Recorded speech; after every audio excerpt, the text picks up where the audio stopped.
आप में से बहुत सारे लोगों ने अभी तक इजिप्ट के अंदर स्थित जो गीज़ा के पिरामिड हैं उनके बारे में सुना होगा। पिरामिड्स के बारे में आपको यह पढ़ा होगा कि दुनिया के अजूबों में से पिरामिड्स का नाम लिया जाता है।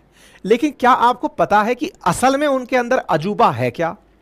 और अजूबे के साथ साथ इस बात का आश्चर्य जब आपको यह पता चल जाता है कि अजूबा होना यह है कि लगभग 4,500 साल पहले बनी हुई आकृतियां आज भी अपनी जगह टिकी हुई हैं, साथ में मिलियंस ऑफ टन जहां पर पत्थर लगा हुआ हो, ऐसी जगह बनाने में हजारों श्रमिकों की मेहनत लगी हो, वो रेगिस्तान के बीचों बीच में ही क्यों बनी है? और बनी है तो इतना पत्थर यहां पहुंचा कैसे है? ऐसे तमाम सवाल इसे विश्व में अजूबा बनाते हैं। साथियों, आज हम चर्चा कर रहे हैं एक ऐसी रिसर्च की जिसमें यह पता चला है कि अल्टीमेटली यहां पर पिरामिड बने कैसे थे, क्योंकि दुनिया भर में इसे लेकर तमाम प्रकार की रिसर्च चल रही हैं कि पिरामिड्स का नील नदी से लगभग 60 किलोमीटर दूर होना संभव कैसे है? जनता वहां तक इतने भारी पत्थर लेकर कैसे पहुंची होगी? आप पूछेंगे कितने भारी? भाई 1 टन जो है ना वो 1000 किलो का होता है, तो 2.5 टन से लेकर 80 टन के पत्थर गीजा के पिरामिड में लगे हुए हैं। यानी 2500 किलो से लेकर के 80,000 किलो तक की बड़ी बड़ी शिलाएं जो हैं वो इन पिरामिडों में लगी हुई हैं। तो इतने सारे पत्थरों को कोई लेके कैसे गया होगा? ना तो उस समय व्हील था, ना ले जाने के, और कोई नजदीक पहाड़ भी नहीं है, तो पहुंचा कैसे था? यह विषय इसको बहुत खास बनाता है। यही कारण है कि यह सुर्खी बनता है कि नील नदी की एक ब्रांच थी जो इस पिरामिड के बगल में से कभी गुजरा करती थी। यह हेडलाइन बनता है, pyramid built along with the lost river, जो कि नील नदी की सहायक नदी थी। ये यहां पर इजिप्ट के पिरामिड के बारे में खास जानकारी निकल कर आती है। तो आइए आज आपको दुनिया के अजूबों में से एक इन पिरामिड्स की जानकारी दी जाती है। प्रयास किया जाएगा यह बताने के लिए कि इन्हें बनाया क्यों गया था, क्योंकि अल्टीमेटली इन पिरामिड्स के आकृति को देख करके बहुत सारे कयास लोग अपने अपने तरीके से लगाते रहे हैं। कुछ लोगों का कहना है कि ये जो पिरामिड्स दिख रहे हैं इन्हें कभी नीचे से देखा जाए तो यहां से नदर्न स्टार की लोकेशन को समझा जा सकता है। कुछ लोगों का कहना है कि यहां से कभी सोलर एनर्जी का यूज करके बल्ब जलाए जाते थे। कुछ लोगों का कहना है कि एनर्जी को प्राप्त करने के लिए पिरामिड की संरचना का उपयोग किया जाता था। कुछ लोगों का कहना है कि इसके अंदर जो राजा हैं उनकी कब्र के रूप में इसका उपयोग किया जाता था, और कब्र के अंदर राजा को, मतलब इसके अंदर मकबरे के अंदर या इस पिरामिड के अंदर राजा की डेड बॉडी को ममी बनाकर रखा जाता था, यह मान करके कि राजा का पुनर्जन्म होगा। और इसके लिए इन पिरामिड्स में भारी भरकम प्रकार से खाने का सामान, मतलब सोना चांदी सब भर के रखा जाता था, ताकि राजा जब दोबारा जिंदा हो तब फिर कुछ हो। तमाम प्रकार की स्टोरीज हैं, हम सब पर थोड़ी थोड़ी सी चर्चा करने का प्रयास करेंगे। फिलहाल के लिए दुनिया के नक्शे पर इस जगह को देखते हैं, ये कहां है और किस तरह से स्थित है। मेरे प्यारे साथियों, अफ्रीका के उत्तर पूर्व की तरफ एक देश है जिसका नाम है इजिप्ट। एक समय था जब इसका गोल्डन टाइम हुआ करता था। इजिप्ट, जिसकी राजधानी है कायरो, बसा हुआ है नील नदी के किनारे। मेरे प्यारे साथियों, दुनिया की सबसे लंबी नदी नील नदी इजिप्ट से होकर ही मेडिटेरेनियन ओशियन में गिरती है। कायरो से लगभग 60 किलोमीटर दूरी पर एक शहर है जिसका नाम है गीजा।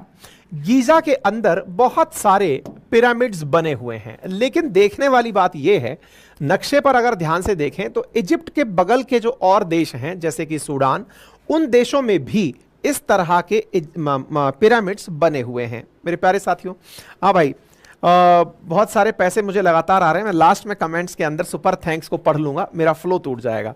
हाँ जी, तो यहां पर कायरो के पास में जो ये गीजा है, इस गीजा के अंदर पिरामिड्स की बातें इजिप्ट के अंदर की जा रही हैं। अच्छा, अब ये जो आपको इजिप्ट यहां पर दिख रहा है, यहां के राजाओं के द्वारा गीजा का ही चुनाव क्यों किया गया? और जहां पर फिलहाल पिरामिड है वो क्षेत्र पूरा सहारा मरुस्थल में आता है। आप इधर देखें तो ये वेस्टर्न डेजर्ट है, और इस वेस्टर्न डेजर्ट के अंदर पिरामिड ऑफ गीजा स्थित है। अब आप इसको ऐसे समझिए कि मैप को और थोड़ा जूम करके अगर दिखाऊं तो ये आपको दिखाई दे रही है नील नदी, जो कि जाके आगे बर्ड फुट डेल्टा बना करके मेडिटेरेनियन ओशन के अंदर अपना पानी गिरा रही है। अब आप नोटिस करिए कि नदी तो बह रही है यहां से, और अगर हम यहां पर पिरामिड्स को देखें तो ये पिरामिड्स थोड़ी दूरी दूरी पर बने हुए हैं और नदी से थोड़ा दूर हैं। तो लोगों में हमेशा एक कयास रहा कि ऐसा क्या है कि इतने सारे पिरामिड, लगभग 100-125 से अधिक पिरामिड हैं, और वो 100-125 से अधिक पिरामिड जिसके अंदर अबू रोश, गीजा, अल आयान, अबू शर, ये जितने भी प्रकार के पिरामिड्स हैं ये नदी से थोड़े हटकर बने हुए हैं। वैज्ञानिकों में बड़ी चिंता का विषय हमेशा से रहा कि यार कैसे पॉसिबल है कि नदी के पास में ना होकर दूर बने हुए हैं।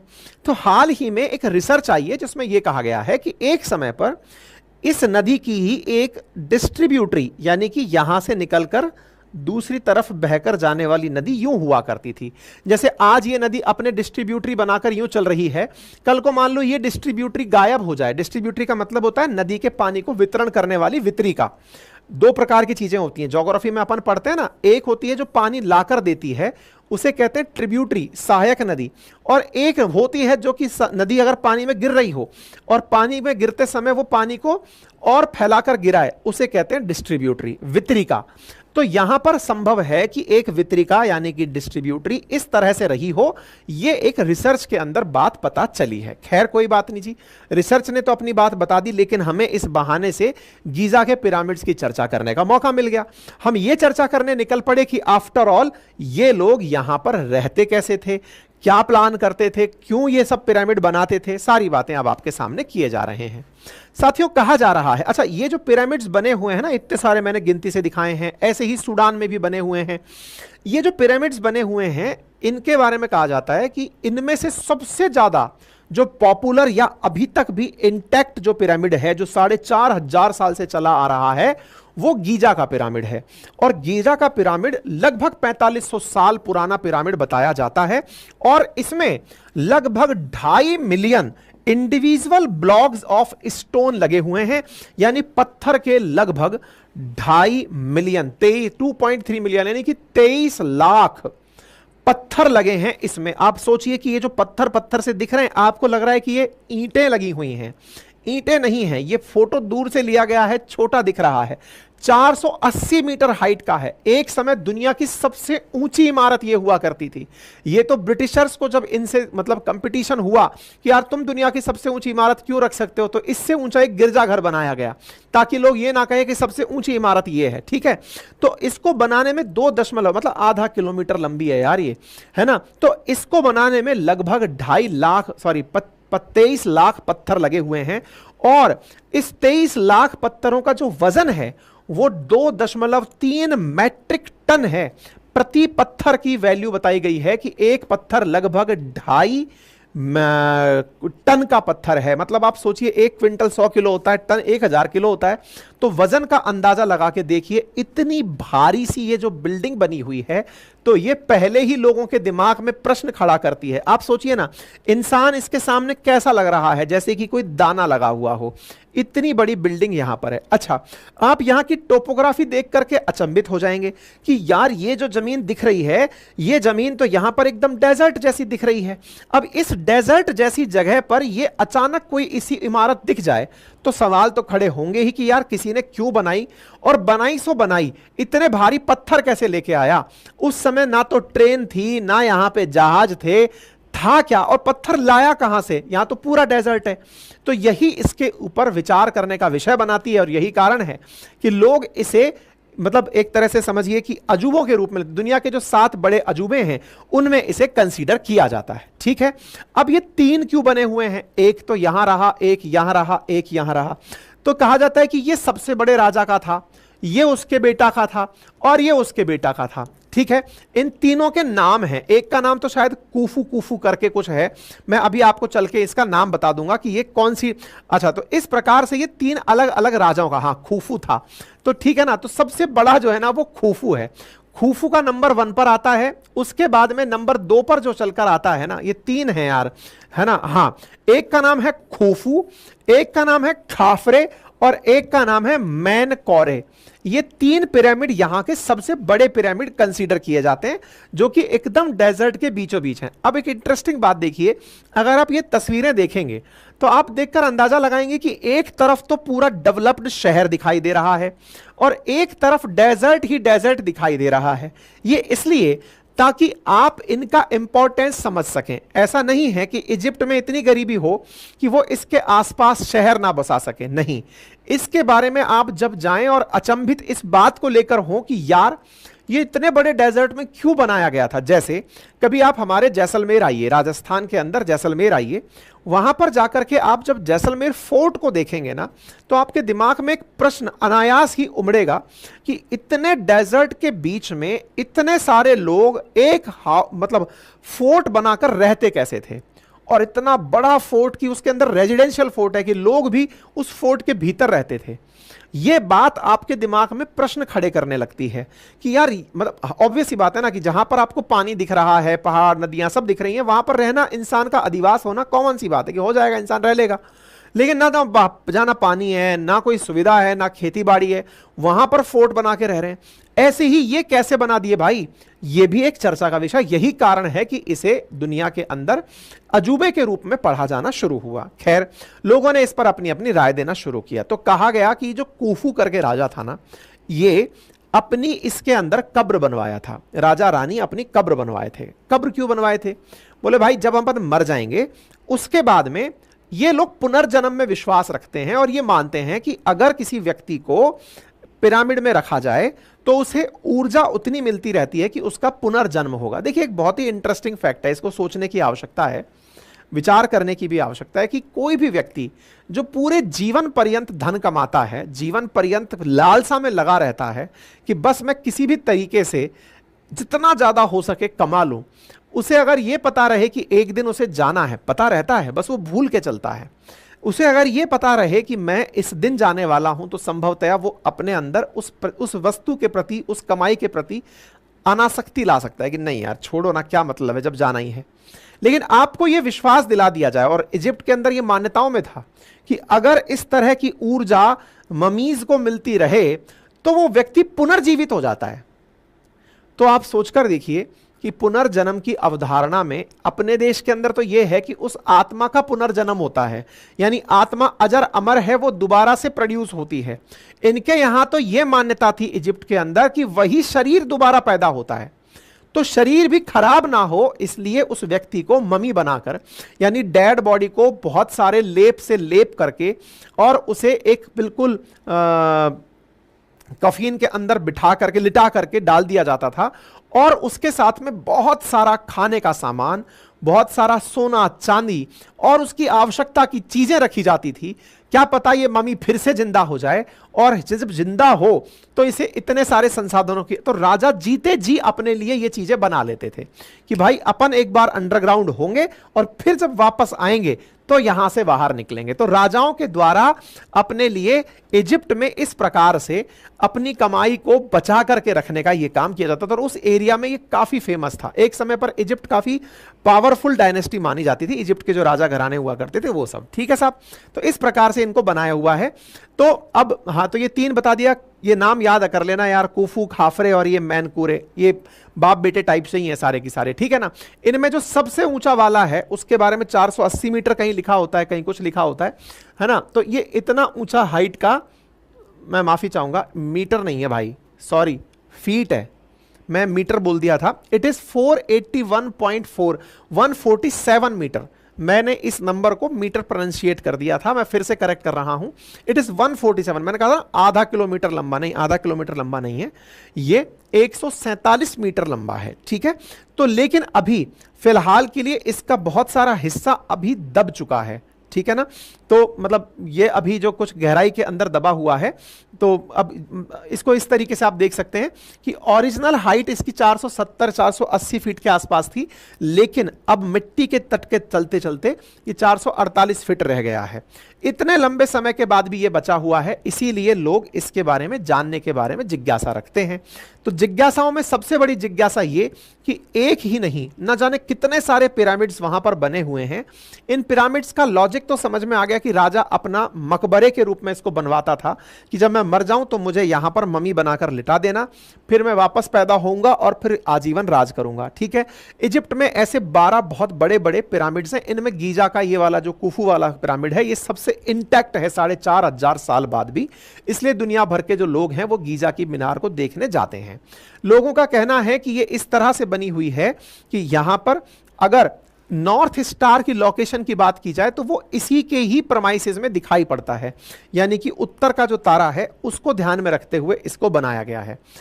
दुनिया भर में इस अजूबे को देखकर, जैसे भारत के दक्षिण भारत में बृहदेश्वर टेम्पल को जब देखते हैं तो बड़ा सवाल यही बनता है कि इस पूरे मंदिर के सबसे टॉप पर रखा हुआ लगभग 80 टन का एक पत्थर रखा हुआ है बृहदेश्वर टेम्पल पर, कि इतनी ऊंचाई तक उसे पहुंचाया कैसे होगा जब आसपास कोई पहाड़ी नहीं है। तो जिस प्रकार से बृहदेश्वर टेम्पल को लेकर के मन में असमंजस आता है, ऐसे ही यहां पर जो पत्थर लगे हुए हैं जिनमें प्रति पत्थर मिनिमम 2,500 किलो से लेकर के 80,000 किलो तक के पत्थर का वजन है, तो बोले इन पत्थरों को यहां ले जाया कैसे गया। इसे लेकर के बहुत सारे मतलब अब तक बहुत सारी थ्योरीज चली हैं और उन्हें लेकर बहुत सारी फिल्में भी इस बात को लेकर बनाई गई हैं कि ये पिरामिड बनाने के लिए किस प्रकार के कंस्ट्रक्शन का मतलब तरीके का अपना प्रयोग किया गया। बहुत सारी पॉपुलर थ्योरीज हैं। कुछ लोगों का मानना है कि ट्रेडिशनल तरीके से एक पहले वहां रैंप बनाया गया होगा, रैंप से पत्थरों को ले जाया गया होगा कुछ इस तरीके से घसीट करके। अच्छा, इन पत्थरों को घसीटने के लिए रैंप बनाया होगा तो फिर घसीटने वाले लोग कौन रहे होंगे, इसे भी लेकर के काफी सारी थ्योरीज हैं। कुछ का कहना है ये स्लेव्स हुआ करते थे जिन्हें ले जाया गया था, लेकिन फिर बाद में कुछ और लोगों ने इसका खंडन किया कि नहीं, ये स्लेव्स नहीं थे, ये बहुत ताकतवर श्रमिक लोग थे और जो पहले कृषि किया करते थे, श्रम करने के लिए यहां पर आते थे। कहते हैं कि जो सबसे बड़ा कुफू वाला पिरामिड जो आपने देखा, इसको बनने में लगभग 20 साल का वक्त लगा था। लगभग 10,000 से अधिक श्रमिक, 10 से 20,000 के आसपास श्रमिक थे जिन्होंने लग करके इसका निर्माण करा था 20 साल के अंदर। बोले अच्छा, तो श्रमिक इसको खींच कर ले जाते थे क्योंकि उस समय कोई क्रेन तो होती नहीं थी, क्रेन नहीं थी, कोई भी ऐसा सिस्टम नहीं था जहां से उठाकर इन्हें रख दें। तो बोले इन लोगों ने पहले एक पिरामिड बनाया होगा जहां से पत्थर को खींच करके श्रमिक लोग ले जाया करते होंगे। कुछ लोगों ने फिर दिमाग लगाया कि नहीं, उससे खींच करके कितनी दूरी तक ले जाएंगे, क्यों, क्योंकि खींचते हुए ले गए, पता चले आगे खुद ही गिर गए, कितने दूर तक लेकर जाएंगे। तो बोले फिर इसके अंदर एक और तरीका रखा जा सकता है। बोले क्या, बोले कुछ ऐसे स्टेप्स बना दिए गए होंगे कि ये यहां से खिंचेगा और श्रमिक जो है वो सीढ़ियों से चढ़कर चलेगा और पत्थर को खींचकर उसे लकड़ी से बीच बीच में रोककर ऊंचाइयों तक पहुंचाया जाएगा, यानी कि स्टेप के थ्रू स्टेप बाय स्टेप इसे ऊपर ले जाया जाएगा। यह भी एक थ्योरी निकल कर आई। ठीक है, दूसरा एक थ्योरी निकल कर आई कि हो सकता है पत्थरों को पहुंचाने के लिए पहले एक ऊंची सी मचान बनाई गई हो, उसमें एक तरफ वजन भर दिया गया हो और दूसरी तरफ पत्थर को काउंटर वेट, जिसको कहते हैं ना बच्चों का जो सीसॉ होता है, एक तरफ आप बैठ गए तो ये उठ गया ऊपर। तो बोले यहां पर किसी हल्के पत्थर को बिठा करके यहां लोगों को बिठा दिया, इन्हें क्रेन की तरह यहां पर ड्रॉप कर दिया। बोले इस प्रकार से हो सकता है पत्थर पहुंचाए गए हों। मतलब कहने का अर्थ यह है कि यहां पर पत्थर को पहुंचाने को लेकर बहुत सारी थ्योरी हैं। एक थ्योरी है जिसको वाटरवे और लुब्रिकेशन थ्योरी कहते हैं। बोले यह हो सकता है कि पत्थर को पहुंचाने के लिए पानी का उपयोग किया गया हो। पानी का उपयोग कैसे, पत्थर पानी में तैरेगा भला थोड़ी, बोले नहीं, कुछ थोड़ी सी मॉइस्चर अगर कीचड़ बना के डाली जाए, तो जैसे पत्थर चिकनी मिट्टी पर आप फिसलते हैं ऐसे तो पत्थर भी फिसल सकता है। तो बोले हल्का हल्का पानी डाल करके चिकनी मिट्टी के माध्यम से उसे ऊपर खींचा गया हो, पानी से मिट्टी की चिकनाहट करके उसे लुब्रिकेशन की तरह से यूज किया गया हो, तो बोले फिर ले जाकर पत्थरों को इतना ऊंचाई पर पहुंचा गया हो। मतलब यहां पर यह विस्मय ही है कि यहां पत्थर ऊंचाई तक कैसे पहुंचे। लेकिन इससे भी बड़ा विस्मय यह था कि भाई एक बात बताओ कि यहां पर ही पत्थर कैसे पहुंचे। ऊंचाई पर पहुंच गए वो तो समझ में आया, यहां तक भी कैसे पहुंचे, ऊपर चढ़ाया उसको तो समझा रहे हो। तो कुछ लोगों का अब तक ये मानना था कि एलियंस ने आकर के इन पिरामिड्स का निर्माण किया होगा। वही वाली बात है कि जब किसी चीज का जवाब ना मिले तो फिर उसे कह दो कि भैया ये कोई ऊपरी शक्ति है जिसने बनाया होगा, और ऊपर की शक्तियों में सबसे ऊपर तो साहब एक्स्ट्रा टेरेस्ट्रियल हाइपोथेसिस है ही कि उनने बनाया होगा। तमाम प्रकार की इसमें किवदंतियां चलती रही, किसने बनाया। अब जो रिसेंट चीज निकल कर आई है वो ये है कि इसके बगल में नदी थी, तो नदी के पानी से नाव के माध्यम से तो यहां पत्थर लाए गए, तो बहुत ज्यादा घसीटी करनी नहीं पड़ी। नंबर एक, जब पत्थर यहां चले आए तो नदी के पानी से बहुत स्मूथली लुब्रिकेशन का काम हुआ और इस वजह से पानी के प्रयोग से इसको ऊपर तक पहुंचाया गया। तो यह बताया गया है कि वर्तमान में नील नदी लगभग 50 किलोमीटर दूर से बह रही है गीजा से, नॉर्थ साउथ की तरफ। वहीं पर उस गीजा के पास से होकर के पहले नदी निकला करती थी और इसके लिए प्रॉपर तरीके से रिसर्च करके ये आंकड़े जुटाए गए हैं। जो आके आप जानते हैं नील नदी जो है वो सबसे बड़ी नदियों में से दुनिया के शामिल है और ये मेडिटेरेनियन ओशन में गिरती है। इसकी दो शाखाएं हैं, एक इथोपिया से निकलकर आती है लेक ताना से और एक निकलकर आती है लेक विक्टोरिया से।